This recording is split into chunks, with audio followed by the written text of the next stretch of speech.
Dialogue میں آپ کو کہتے ہیں خوش آمدید، میں ہوں اقرا حارث۔ ملک کی سیاست اس وقت ایک ایسے موڑ پر آ چکی ہے جہاں پر ہر دن ایک نیا دن ہے۔ بانی پی ٹی آئی کا تازہ بیانیہ سیاسی منظرنامے میں زلزلہ برپا کر چکا ہے اور اس کے اگلے ہی دن ہونے والی پریس کانفرنس نے ماحول کو مکمل طور پر بدل دیا ہے۔ یوں لگ رہا ہے جیسے بیانیے کی جنگ نے پارٹی کے اندرونی انتشار کو کھول کر رکھ دیا ہے اور سیاسی مخالفین اس صورتحال کا بھرپور فائدہ اٹھانے کے لیے قطار میں کھڑے ہوں۔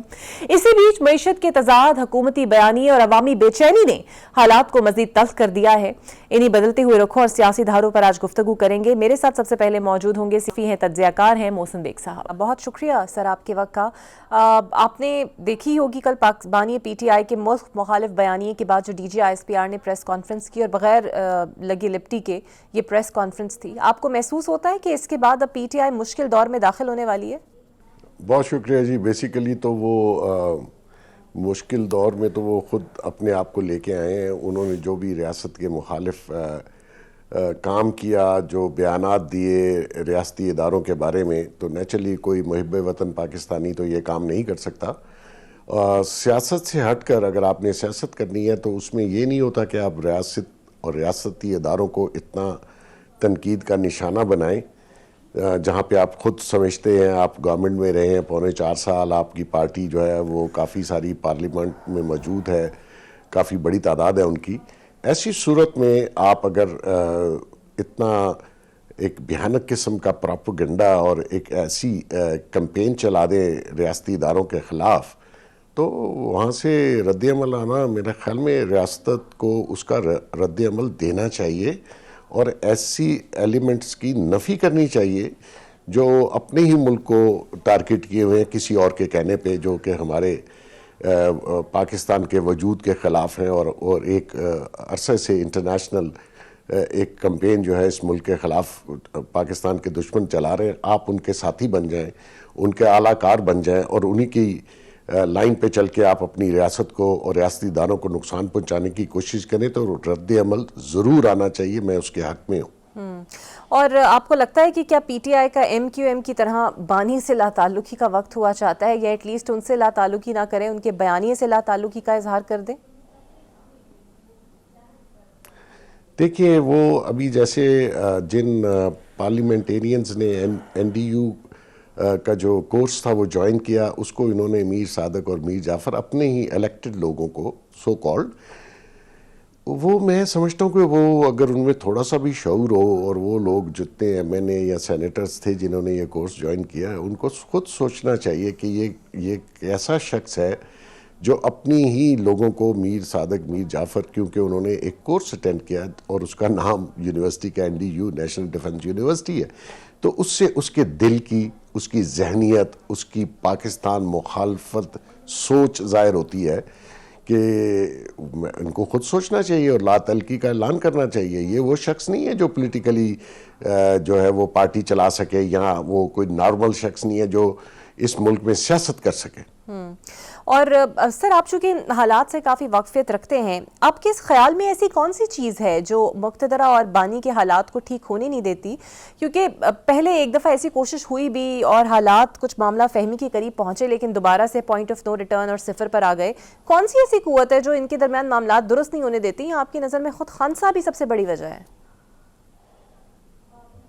سب سے بڑی وجہ وہی ہے جی، اور یہ بھی آپ کے انفارمیشن کے لیے، کبھی حالات اسٹیبلشمنٹ کے ساتھ خان صاحب کے نارمل نہیں ہوئے جب سے یہ 9 مئی کے بعد، خاص کر جب سے یہ اریسٹ ہوئے ہیں۔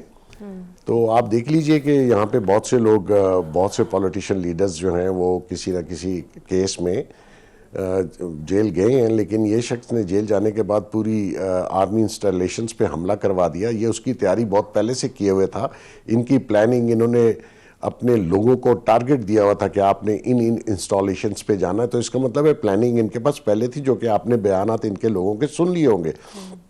تو اس کے بعد جب آپ اتنا میسو اٹیک کریں اسٹیبلشمنٹ اور سینسٹیو انسٹالیشنز کے اوپر، تو آپ سے بات ہو سکتی ہے؟ نہیں ہو سکتی، اور نہ کبھی ہوگی۔ یہ وہ کرائم ہے جو دشمن نہیں کر سکا اور یہ کر رہے تھے. اور سر آپ کی نظر میں آپ کیا فورسی کر رہے ہیں کہ اب چونکہ انہیں نیشنل سیکیورٹی تھریٹ قرار دے دیا گیا ہے, ان کے بیانیے کو سیکیورٹی ریسک قرار دے دیا گیا ہے, تو کیا پی ٹی آئی پر بین حکومت لگا سکتی ہے, اور کیا گورنر راج کا آپشن اب استعمال ہوگا آپ کی نظر میں؟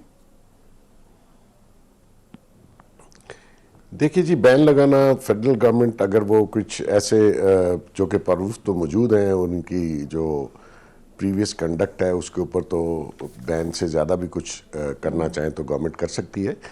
لیکن جہاں تک بات ہے گورنر راج کی, میں سمجھتا ہوں کہ ابھی ان کو شاید گورنر راج نہیں لگانا چاہیے. اس کی وجہ یہ ہے کہ جو مقاصد آپ گورنر راج لگا کے حاصل کرنا چاہتے ہیں اس سے شاید انریسٹ پیدا ہوگی. وہ پروونس جو ہے وہ آلریڈی ایک دہشت گردی کی زد میں ہے, وہاں پہ پولیٹیکلی حالات خراب کرنا کسی کی فیور میں نہیں جائے گا. تو جو کے پی کے گورنمنٹ ہے وہ میرے خیال میں بہت جلد ریلائز کر جائے گی کہ ان کو لا اینڈ آرڈر پہ, ان کو فیڈرل گورنمنٹ کے ساتھ, ان کو باقی ایشوز کے اوپر فیڈرل گورنمنٹ کے ساتھ اور لا اینڈ آرڈر پہ اسٹیبلشمنٹ کے ساتھ, سیکیورٹی فورسز کے ساتھ مل کر کام کرنا پڑے گا. اگر ان کا بیانیہ ڈیفرنٹ رہا پورے پاکستان سے, فیڈرل گورنمنٹ سے اور ہماری سیکیورٹی اسٹیبلشمنٹ سے, تو نیچرلی ان کو اس کے کانسیکوینس جو ہیں وہ فیس کرنے پڑیں گے. گورنر راج سوٹیبل نہیں ہوگا, لیکن جہاں تک پروونس کی گورنمنٹ کا تعلق ہے, اگر وہ سمجھیں کہ وہ انڈیپینڈنٹلی پاکستان سے ہٹ کر اور یہ جو سیکیورٹی صورتحال ہے اس پہ وہ گورنمنٹ اور ایجنسیز کے ساتھ مل کر کام نہیں کریں گے, تو نیچرلی اس کے کانسیکوینس جو ہیں وہ ان کو فیس کرنے پڑیں گے. یہ پورے پاکستان کا مسئلہ ہے, اور یہ دہشت گردی جو موسٹلی آپ دیکھیں تو وہ through Afghanistan, through this province, all over Pakistan, اس کے اوپر ہمارے لوگ بھی شہید ہو رہے ہیں. ہمارے لیے ایک سرد درد بنا ہوا ہے. تو اس میں تو ان کو گورنمنٹ کو اگر وہ بیہیو نہیں کریں گے تو نیچرلی وہ پھر کانسیکوینس تو فیس کریں گے. اور آپ کو لگتا ہے کہ اسٹاف تحریک انصاف کی یہ جو تلخیاں ہیں اس کا براہ راست فائدہ جو ہے وہ پیپلز پارٹی اور نون لیگ کو ہو رہا ہے؟ کیونکہ ظاہری بات ہے تلخی جب تک رہے گی تو ان کا سیٹ اپ اور موجودہ سیٹ اپ مکمل طور پر ویسے ہی چلتا رہے گا. یہ دیکھیں, تلخی نہ بھی ہو تو یہ سیٹ اپ چلتا رہے گا.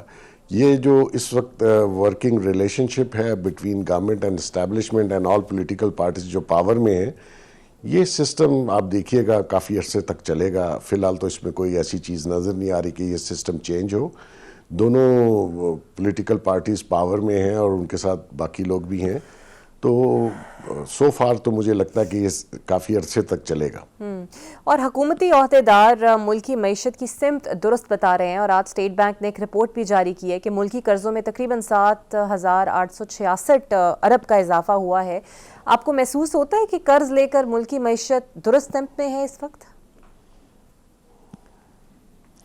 بالکل نہیں جی, میں تو اس کا بہت کریٹک ہوں, اور انفارچونیٹلی سارے حالات آپ کے ملک کی فیور میں ہیں. آپ کی اس وقت پولیٹیکل انریسٹ نہیں ہے. ساری جو پاور ہیں, پاور کوریڈورز میں, وہ سارے ملے کے کام کر رہے ہیں, لیکن معیشت اس طریقے سے بہتر نہیں ہو سکی. نیچرلی اس میں آئی ایم ایف ہے, اس میں ہماری بیرونی قرضے ہیں, ہماری کچھ پالیسیز ایسی ہیں جس سے اکانومی جو ہے وہ بہتر نہیں ہو رہی. جیسے ایف بی آر نے ٹیکسز اتنے زیادہ لگا دیے, اس کے اوپر جو خوف و ہراس ایف بی آر نے ٹیکس کلیکشن پہ رکھا ہے, اس سے بزنس کمیونٹی خوف زدہ بھی ہے اور بزنس کلوز بھی ہو رہے ہیں.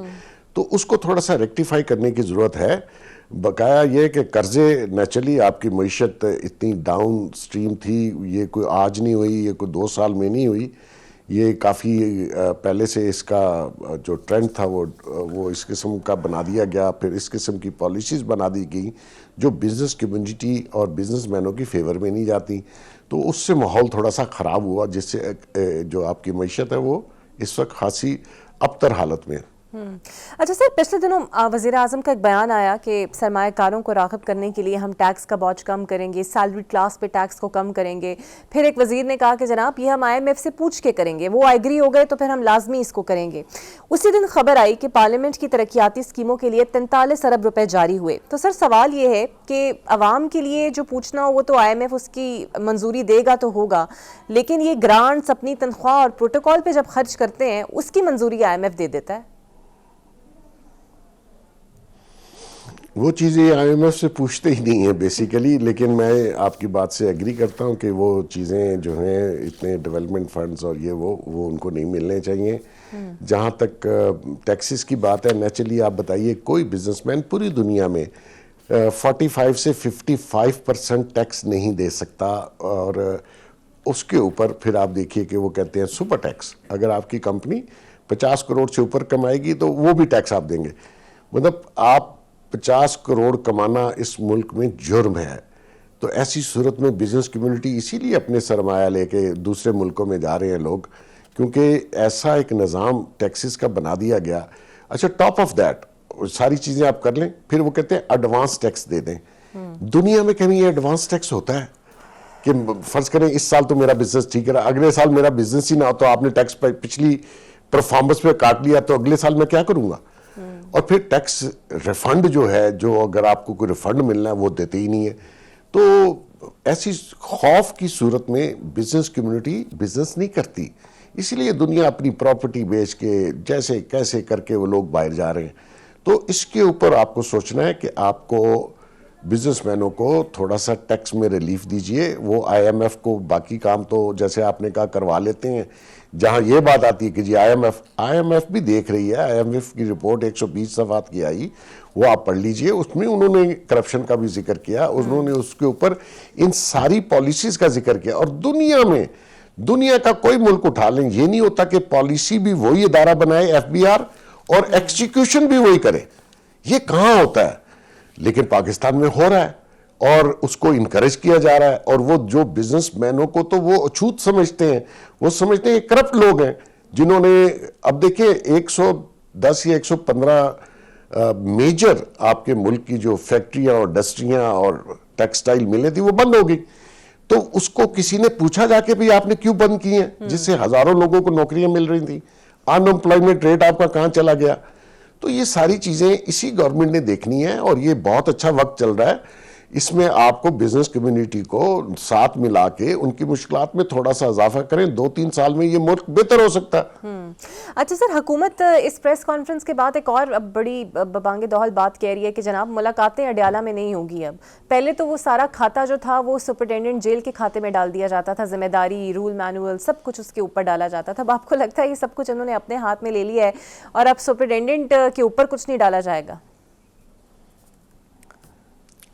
دیکھیے، اصولی طور پر میں بہت ایڈوکیسی کر رہا تھا کہ جب ان کی ملاقاتیں نہیں ہو رہی تھی تو میں ہر ٹی وی شو میں نے کہا کہ ان کی سسٹرز کو ملنے دینا چاہیے، کیونکہ وہ بہنیں ہی ہوتی ہیں، بھائی کیسا بھی ہو. لیکن جب ان کی سسٹر نے باہر نکل کے جو میسج دیا پبلکلی میڈیا کے لیے، وہ ان کی سسٹر کو سوٹ نہیں کرتا. وہ بہن ہے، وہ اپنی بات کریں، بھائی کا حال پوچھیں. انہوں نے پھر ادارے کے سربراہ کے بارے میں جو بات کی، پھر جو پولیٹیکل بات کی. جیل مینول میں کسی صورت آپ پولیٹیکل ایکٹیویٹیز نہیں کر سکتے، نہ گفتگو کر سکتے ہیں. اس کا میں سمجھتا ہوں ان کی سسٹر کو یہ گفتگو باہر آ کے نہیں کرنی چاہیے. ٹھیک ہے، اگر خان نے کی بھی تھی، ان کو باہر آ کے پبلکلی اس قسم کا میسج، پھر ان کو میر جعفر، میر صادق، یہ باتیں ان کی سسٹر کو، وہ مجھے پتا ہے کہ وہ ایک سادہ سی خاتون ہے اور بہن ہے، ان کا بھائی کے لیے دل ہوگا، لیکن سیاسی گفتگو اس طرح میڈیا کے سامنے نہیں کہ اس کا ریاکشن پھر یہ آیا جو آپ نے سنا، میں نے بھی سنا. بالکل صحیح. اچھا سر، پی ٹی آئی کے جو اندر کے لوگ ہیں جو ابھی بھی انٹیکٹ ہیں پی ٹی آئی کے ساتھ یا تھوڑا درد دل رکھتے ہیں اس جماعت کے ساتھ، وہ ایک موقف کا اظہار بڑے دبے لفظوں میں کرتے ہیں کہ حکومت میں بشرا بی بی اور یہ جو آرٹیکل چھپا ان کے کارنامے سامنے آتے رہے، اور اب سیاسی ناپختگی کا اظہار بہنیں کرتی ہیں اور موقف خراب کرتے ہیں، اور سوشل میڈیا اکاؤنٹس جو باہر سے آپریٹ ہوتے ہیں وہ صورتحال کو اور خراب کر دیتے ہیں. دیکھیے، خان صاحب کے جو فورن ہینڈلرز ہیں جن کی مدد سے یہ ساری لابی آپریٹ کر رہے تھے، جن کی لابنگ فرمیں جو انہوں نے امریکہ میں ہائر کی، جو ان کے سمپتھائزر یورپ میں ہیں، جو ایک نیو کون کی لابی ہے، وہ سب کو پتہ ہے کہ یہ جو ٹویٹر پہ یہ جو گالیم گلوچ ہے اور انٹرنیشنل جو ٹویٹر ہینڈلرز ہو رہے ہیں سوشل میڈیا، ان کی پیمنٹ کون کرتا ہے؟ یہ وہ لوگ ہیں جو 24/7 سوشل میڈیا پہ ہیں. ان کا کوئی اور کاروبار نہیں، ان کی کوئی اور زندگی نہیں ہے. اس کا مطلب ہے ان کو پیسے ملتے ہیں اس کام کے لیے. تو ایسے میں کسی کو آپ یہ نہیں کہہ سکتے کہ آپ اس میں بالکل یہ تو جی باہر سے ہو رہا ہے. بھئی کس کے لیے ہو رہا ہے؟ اگینسٹ جو بھی اس ریاست کے اگینسٹ جو کام ہو رہا ہے وہ آپ کے ایما پہ ہو رہا ہے, اور آپ کیسے بری و ذمہ ہو سکتے ہیں؟ اب آپ دیکھیے کہ ایتھیکلی جو ٹویٹر ہینڈل خان کا ہینڈل ہو رہا ہے, جو اس پہ ٹویٹس آتی ہیں اور بیانات آتے ہیں, وہ اس بندے کو کیسے پتہ چلتے ہیں؟ کیونکہ وہ ہینڈل کرنے والا, پالیسی دینے والا کوئی اور ہے. خان سے تو بات ہی نہیں ہو رہی, تو وہ خان اس کو اون بھی کرتا ہے کیونکہ وہ خان اس کا ملازم ہے. تو مقصد یہ ہے کہ یہ بہت پری پلانڈ اگینسٹ ریاست ایک پوری سازش تھی اور ہے, اور ابھی تک چل رہی ہے. تو اس کا یہ پارٹ اینڈ پارسل ہے, اس میں کوئی ہمدردی نہیں ہے. انہوں نے ریاست مخالف جو کام کیا ہے اس کی سزا ان کو اللہ بھی دے گا اور یہ ریاست بھی دے گی. بالکل صحیح. بہت شکریہ آپ کا محسن بیگ صاحب فار انالیسز, اور دیکھتے ہیں آئندہ آنے والے وقت میں کتنی مشکلات پی ٹی آئی کے لیے ہوتی ہیں اور حکومت کیا قدم عزم میں اٹھاتی ہے. بریک لیتے ہیں, بریک کے بعد آپ سے ملتے ہیں. Welcome back. اور اب مجھے جوائن کر رہے ہیں سینئر صحافی ہیں, تجزیہ کار ہیں سلیم بخاری صاحب. بہت شکریہ سلیم صاحب آپ کے وقت کا. سر, کل کی پریس کانفرنس کے بعد آپ کو حالات کہاں پر جاتے ہوئے دکھائی دے رہے ہیں؟ کیا اب وہی بچے گا جو پاکستان تحریک انصاف سے لا تعلقی کا اظہار کرے گا؟ دیکھیے, ہمیں سب سے پہلے یہ طے کرنا ہوگا کہ یہ نوبت آئی کیوں ہے. اگر میں صورتحال کا انالیسس کروں بالکل غیر جانبدارانہ طور پر, تو میں پی ٹی آئی کو اس کا ذمہ دار اس لیے سمجھتا ہوں کہ انہوں نے سوائے اس کے کہ وہ ریٹرک استعمال کر کے فوج کی لیڈرشپ کے بارے میں, فوج کے کردار کے بارے میں ہرزہ سرائی کرتے رہے ہیں, انہوں نے کوئی کوشش نہیں کی کہ کوئی سیاسی راستہ اس کا نکال کے جو سیاسی قوتیں ہیں ملک کی, چاہے وہ پارلیمنٹ کے اندر ہیں چاہے وہ پارلیمنٹ کے باہر ہیں, کوئی سیاسی راستہ اس کا نکالا جائے. ان کا خیال یہ تھا کہ عمران خان کا نام اتنا بڑا اور اتنا بھاری ہے کہ اس کے آگے کوئی چیز ٹھہر نہیں سکتی. یہ کبھی ہوا نہیں ہے. آپ تاریخ اٹھا کے دیکھ لیجئے, چاہے وہ ہمارے ملک کی ہے چاہے وہ کسی بھی ملک کی ہے, کہ جب تک آپ اپنے سیاسی آپشنز کھلے نہیں رکھتے ہیں, اپنی کنٹمپریری پارٹیز جو ہیں ان کو ساتھ لے کے نہیں چلتے ہیں, کسی ایک سیاسی جماعت کی یعنی جو کہ یہ منوپلی جو ہے وہ قائم نہیں رہ سکتی ہے. یہ لڑائی جو ہے یہ ایک انسٹیٹیوشن کے ساتھ تھی جو اب تک پوری شد و مد کے ساتھ جاری ہے. خان صاحب کسی سیاسی راستے کے قائل ہی نہیں ہیں, لہٰذا انہوں نے آج تک کوئی ایسی اپروچ جو سیاسی حل کی طرف لے کے جائے. مثال کے طور پہ نیشنل اسمبلی میں اعجاز صادق کی زیر قیادت 3 راؤنڈز ہوئے سٹنگ حکومت کے اور پی ٹی آئی کے بیچ, اور جب ایک فائنل انڈرسٹینڈنگ کا ڈرافٹ آلموسٹ تیار تھا اور پی ٹی آئی کے وفد نے کہا کہ ہم بانی سے جا کے مشاورت کر کے واپس آئیں گے, تو خان صاحب نے یونیلیٹرلی بغیر کوئی وجہ اسائن کیے وہ مذاکرات جو ہیں ان کو منسوخ کر دیا. That was the only time کہ پی ٹی آئی نے ایک پولیٹیکل آپشن استعمال کرنے کی کوشش کی. انفارچونیٹلی صورتحال یہ ہے کہ پی ٹی آئی یہ سمجھتی ہے کہ ان کے پاس اتنی مقبولیت اور قبولیت موجود ہے کہ وہ جب چاہیں گے یا جب بھی کبھی بانی پی ٹی آئی باہر آئیں گے, وہ پھر جو بھی حکومت بیٹھی ہوگی اس کو گھر بھیج دیں گے اور اقتدار جو ہے وہ پی ٹی آئی کے ہاتھوں میں چلا جائے گا. یہ مس نومر ہے, ایسا کبھی ہوا نہیں ہے. 3 مرتبہ ہم نے دیکھا کہ P T I known league کی حکومت ختم ہوئی, 3 ہی مرتبہ ہم نے دیکھا کہ پیپلز پارٹی کی حکومت ختم ہوئی ہاف وے تھرو. یہ دونوں اپنے اپنے وقت کی پاپولر پارٹیز تو تھیں, ان کے پاس ووٹ بینک تو تھا.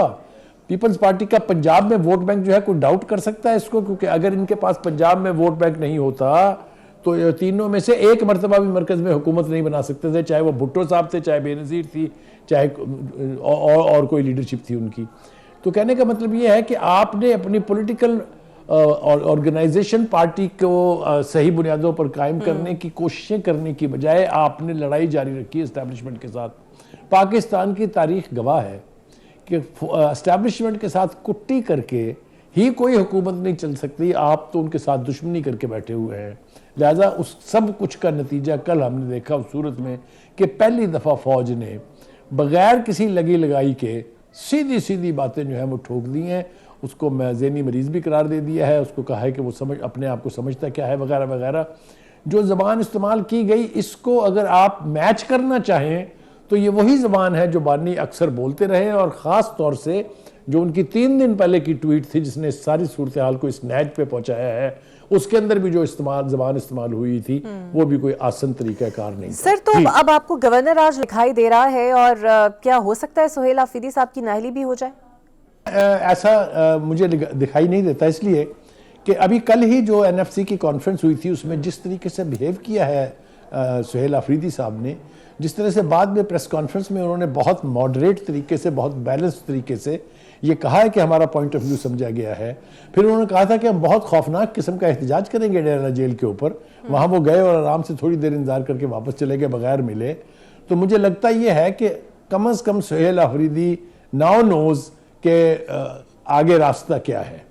تو مجھے نہیں لگتا کہ فوری آپشن حکومت کے پاس موجود ہے گورنر راج لگانے کا. جی سر، اس سے پہلے جب بھی ملاقاتیں نہیں ہوتی تھی تو حکومتی موقف اور تمام ملبہ جو ہے وہ جیل سپرنٹینڈنٹ پر ڈالا جاتا تھا کہ ایک طریقہ کار اور مینول ہے اور سب کچھ اسی کے ڈیسیجن پر ہے. لیکن پریس کانفرنس کے بعد بڑے کھلے عام وزراء کہہ رہے ہیں کہ جناب ملاقات تو نہیں ہوگی اور نہ ہم ہونے دیں گے. تو اب آپ کو لگتا ہے کہ اب یہ جو کام ملاقاتوں والا معاملہ سپرنٹینڈنٹ کے اوپر ڈالا جاتا تھا وہ اب انہوں نے اپنے ہاتھ میں لے لیا ہے؟ دیکھیے میں عرض کروں آپ سے کہ اگر آپ جیل مینول پڑھیں اور اس میں جو پروویژنز ہیں ملاقاتوں کی وہ اگر آپ دیکھیں تو آپ یوں سمجھیں گے جیسے اڈیالہ جیل جو ہے یہ پی ٹی آئی کا سیکریٹریٹ بنا رہا ہے. اس طرح وفود کی ملاقاتیں، اس طرح اہل خانہ کی ملاقاتیں، اس طرح وکلاء کی ملاقاتیں اتنی بڑی بڑی تعداد میں، کوئی پیرلل مجھے آپ ڈرا کر کے دکھا دیجئے پاکستان کی ہسٹری میں. جیل میں تو لوگ پہلے بھی رہے، نواز شریف بھی رہے، آصف زرداری 11 سال جیل میں رہے ہیں، بے نظیر نے جیل کاٹی ہے، سبھی بڑے بڑے لیڈروں نے جیلیں کاٹی ہیں. مجھے کبھی ایک پیرلل اس کا ڈرا کر کے بتا دیجئے کہ اس طرح سے ملاقاتیں ہوتی رہی ہیں. اور یہ کیوں ہوتی رہی ہیں؟ اس لیے کہ وہ عدلیہ جس کو ان کا سہولت کار قرار دیا گیا تھا، یہ ایک لمبی بحث ہے، اس میں پڑھیں گے تو بہت وقت ضائع ہو جائے گا. اس وقت ان کو بتایا گیا کہ جیل مینول میں ایسی کسی ملاقات کا کوئی ذکر نہیں ہے، تو ان کا ہٹائیں، پرے پھینکیں اس کو. تو جیل مینول کو ڈس رسپیکٹ آپ کریں گے تو جیل مینول تو تبدیل نہیں ہونے جا رہا نہ ابھی کسی حکومت نے اس میں کوئی امنڈمنٹ کی ہے. تو اگر آپ سٹرکٹلی جیل مینول کے تحت جائیں تو 15 دن کے بعد ایک ملاقات ہوتی ہے، وہ ایک دفعہ فیملی کی اور ایک دفعہ وکلا کی، اینڈ دیٹس اٹ. اور باہر آ کے کوئی شخص کوئی ایک کانٹینٹ اس ملاقات کا باہر پبلک کے ساتھ شیئر نہیں کر سکتا. یہاں ایک رواج بن گیا تھا، جو ہی مل کے آپ باہر نکلیں گے اس کے بعد آپ نے پریس کانفرنس کرنی ہے اور ٹھوکنا ہے آپ نے. تو یہ سب کچھ وہ کچھ اپنے اوپر نہیں لیں گے، وہ کہیں گے جی یہ جیل کی پروویژنز ہیں، اس کے مطابق ملاقاتیں کی جتنی اجازت ہوگی، اور جو آدمی باہر آ کے سیاسی بات کرے گا اس کو دوبارہ ملاقات کی اجازت نہیں ہوگی. اب now the government is trying to go by the book. Sir تو یہ میں آپ کو ایک بالکل بات صحیح تو کل سر ایک بات تو D G I S P R نے کہا کہ جناب ہم تو رد عمل دے رہے ہیں، فیصلہ سازی تو حکومت نے کرنی ہے. بہرحال ادارے کا ٹیک ہوتا ہے، لیکن کل جب یہ رانا صاحب ثناء اللہ صاحب نے کہہ دیا کہ مذاکرات کی اب کوئی راہ نظر نہیں آتی، بات چیت لگتا ہوگی نہیں، دروازے بند ہیں، آپ کو لگتا ہے ایٹ لیسٹ سیاسی قیادت کو کوئی نہ کوئی کوشن یا راستہ نکالتے رہنا چاہیے کہ بجائے بالکل ہی راستے اور دروازے بند ہو جائیں؟ میں نہیں سمجھتا کہ کوئی بھی حکومت جو اپنے آپ کو سیاسی کلیم کرے وہ مذاکرات کا راستہ بند کر سکتی ہے. چاہے رانا ثناء اللہ صاحب نے کہا ہے، چاہے جس نے بھی کہا ہے، I think this is not good. کوئی حکومت اپنی اپوزیشن کے ساتھ مذاکرات کا دروازہ بند کرے تو وہ پھر سیاسی حکومت نہیں ہے، وہ پھر منتخب حکومت بھی نہیں ہے. یہ تو ڈکٹیٹرانہ دور کی باتیں ہیں نا کہ ہم سیاستدانوں سے بات نہیں کریں گے. میرے خیال سے ریویو کریں گے رانا ثناء اللہ بھی کہ انہوں نے کیا کہہ دیا ہے. ورنہ اگر آپ باقی لیڈر اٹھا کے دیکھیں، چاہے وہ نواز شریف ہے، چاہے وہ شہباز شریف ہے، چاہے وہ ایاز صادق ہے، چاہے وہ چیئرمین سینٹ ہیں، چاہے وہ زرداری صاحب ہے، چاہے وہ بلاول ہے، سب کہہ رہے ہیں کہ مذاکرات کے علاوہ کوئی راستہ نہیں ہے. لیکن مشکل یہ ہے کہ یہ بات یہ پارٹیاں تو شاید مانتی ہیں مگر دوسری سائیڈ نہیں مانتی ہے. وہ کہتے ہیں چوروں ڈاکوؤں سے بات نہیں کروں گا، میں بات کروں گا طاقتور طبقے کے ساتھ. تو کر لے بات جناب، طاقتور طبقے نے دے لیا آپ کو اس آفروں کا جواب. اور سر این ایف سی کے حوالے سے بات کی جائے تو جو 2 تجاویز سامنے آئی ہیں کہ 2.5% صوبوں کی دیا جائے، کٹوتی کر کے وفاق کو دیا جائے، آپ کو لگتا ہے کچھ ایسا ممکن ہو پائے گا اور پیپلز پارٹی اس پہ ایگری ہوگی؟ دیکھیے ایک بات طے ہے کہ میرا نہیں خیال کہ اب حکومت کوئی فیصلہ صوبوں پر ٹھوک سکتی ہے، وہ چاہے سندھ ہو چاہے کے پی کے ہو. مشاورت سے جو بھی طے ہوگا، جس کی طرف تینوں یعنی وزرائے اعلیٰ جو ہیں انہوں نے اشارہ کیا ہے. مراد علی شاہ نے بھی یہی کہا ہے اور خود سہیل آفریدی نے بھی یہی کہا ہے کہ ہمیں اب امید پیدا ہو چلی ہے کہ جو جنوری کے اندر ملاقات ہوگی، دوبارہ جو اجلاس ہوگا، اس میں ہمارے سارے کنسرن جو ہیں ان کو ایڈریس کیا جائے گا. تو میں یہ سمجھتا ہوں کہ اگر حکومت نے یہ رویہ نہ اپنایا کہ وہ مشاورت کے ساتھ صوبوں کی تسلی کے مطابق